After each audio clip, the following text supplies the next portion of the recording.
Well, stable chores to do, although it looks nice. Quite a sunny day, not a lot of wind at the moment.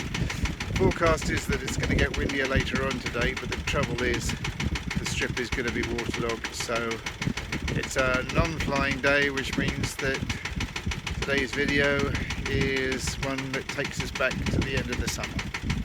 Hope you enjoy it.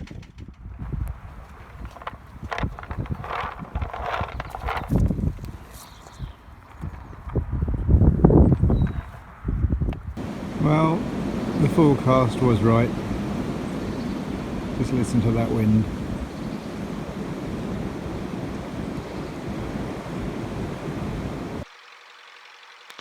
I've got the front camera, well, front facing camera, it's the only one I'm going to use today, I think. I'm just turning that on.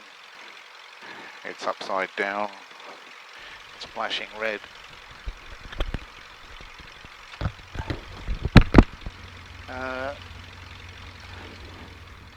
The main reason of today's run was just to check, let's see if we've still got that side of that dual gauge out, in as much as I don't have a cylinder head temperature reading.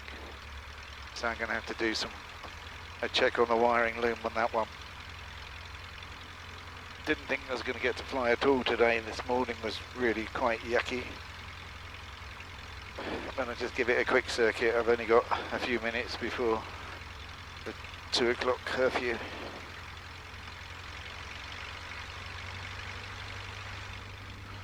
I'm going to turn that down a little bit.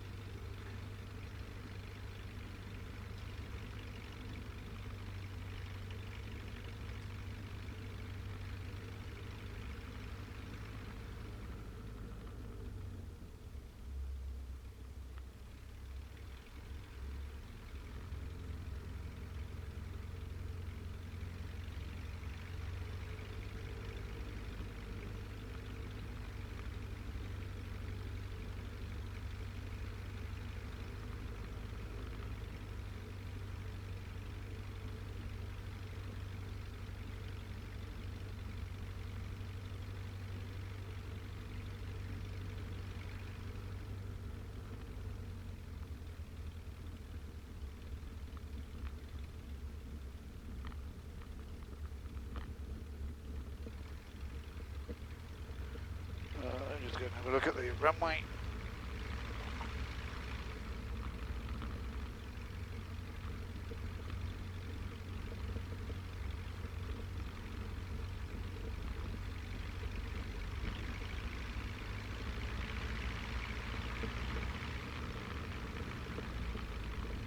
Master is on, cabin heat is off, mixture is rich, fuel pump is on. Magnesium is on both. T's and P's are okay.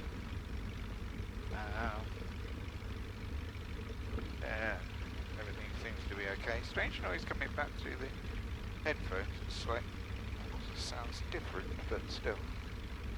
I don't quite know what that's all about. We'll see whether it makes a difference to the recording. Not that I'm expecting to do anything with this particular one. I haven't put a camera on the front here because I basically only held it in with the 2 screws, so it's not particularly strong.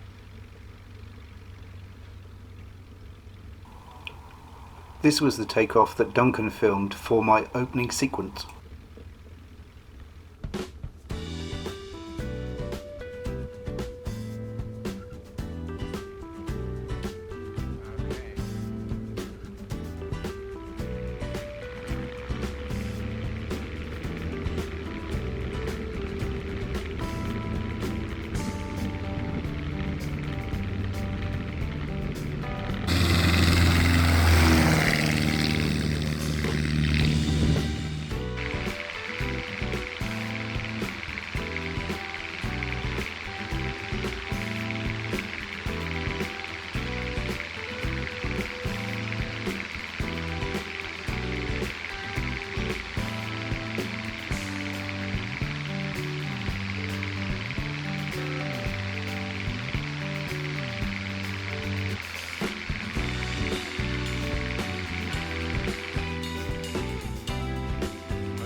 true or not.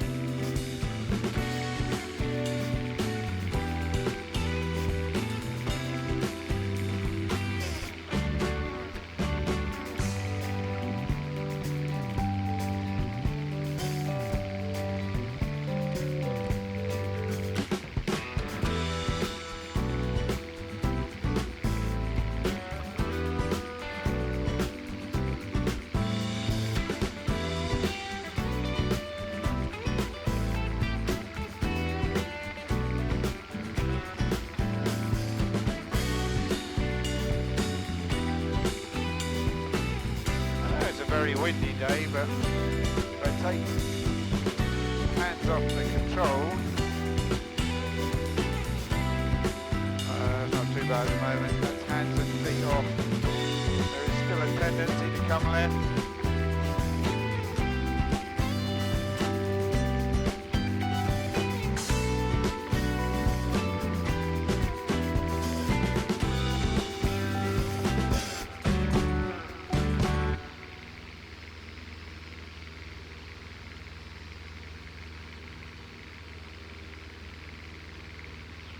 Quite a nice visibility day, but earlier on it was absolutely bucketing it down. But the air is still very, very bubbly.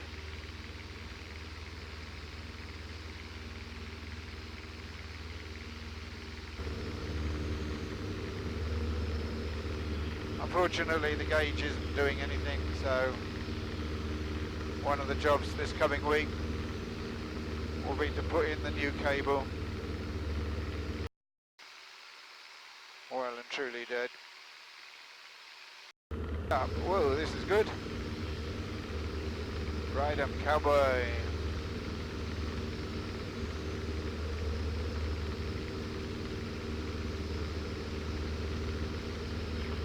I'll come this way a little bit. See if it's less bumpy away from Colchester.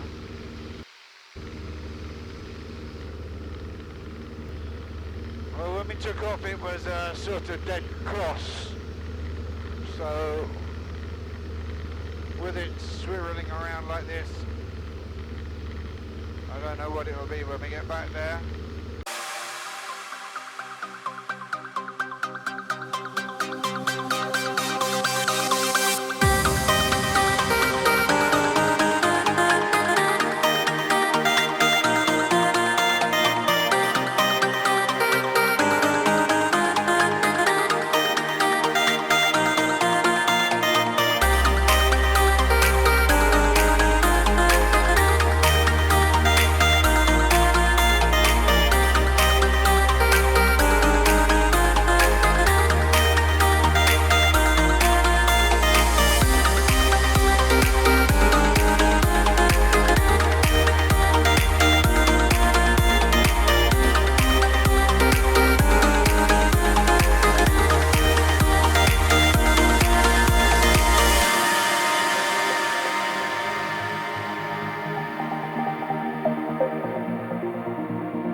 Well,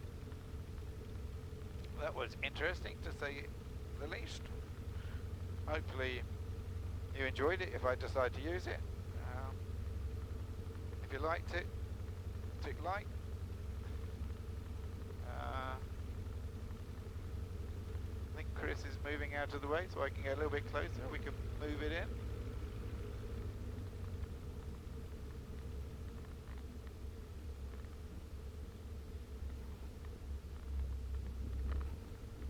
But yeah, please tick like, leave me a comment, subscribe if you haven't, and fly with me again next week. Thanks a lot.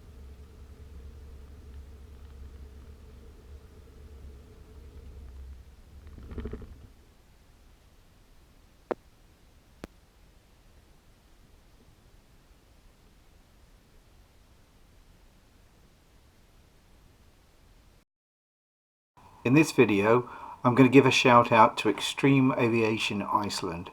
As well as aerobatics in a Yak 18T, you will find excellent shots of Jodel D140 and a DR 1050M in the beautiful land of fire and ice, flying in stunning landscapes.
As I said at the beginning of the film just before takeoff, I had the moulded panel top only held in place with 2 screws, so it was just a matter of undoing those and then lifting it off. Take this part down so it's easier to lift off. And I've got a 10mm there to undo. One here, slacking that one off.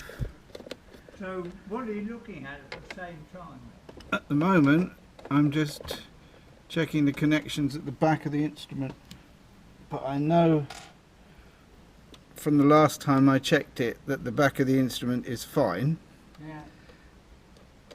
But I need to have a look at the patch cable.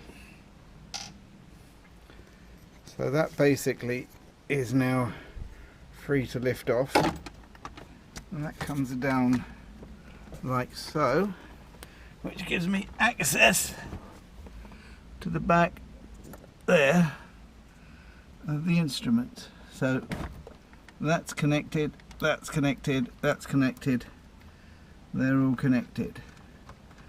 Now what I need to do, I need to run this back to find these.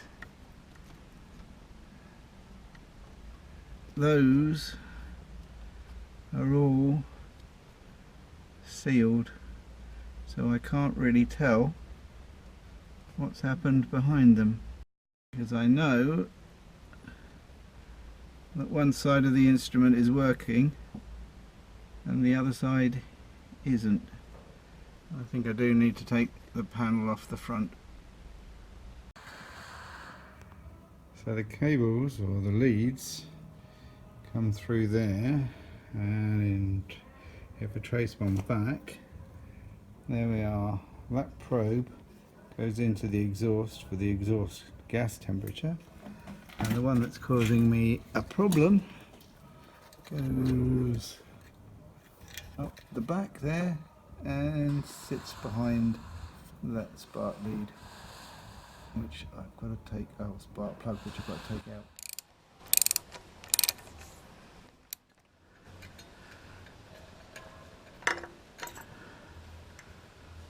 And when that comes out, behind it sits that.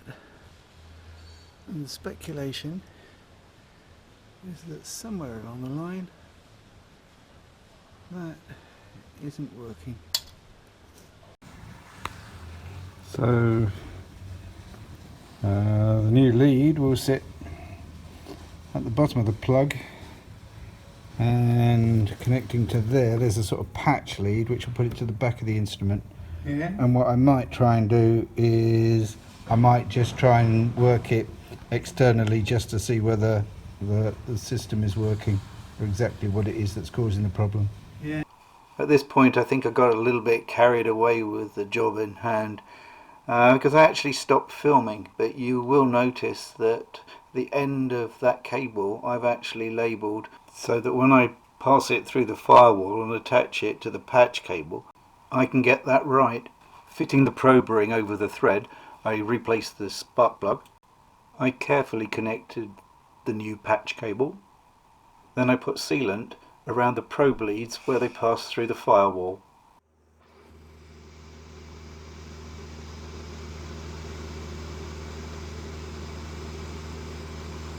You can see here that both sides of the gauge are now working properly.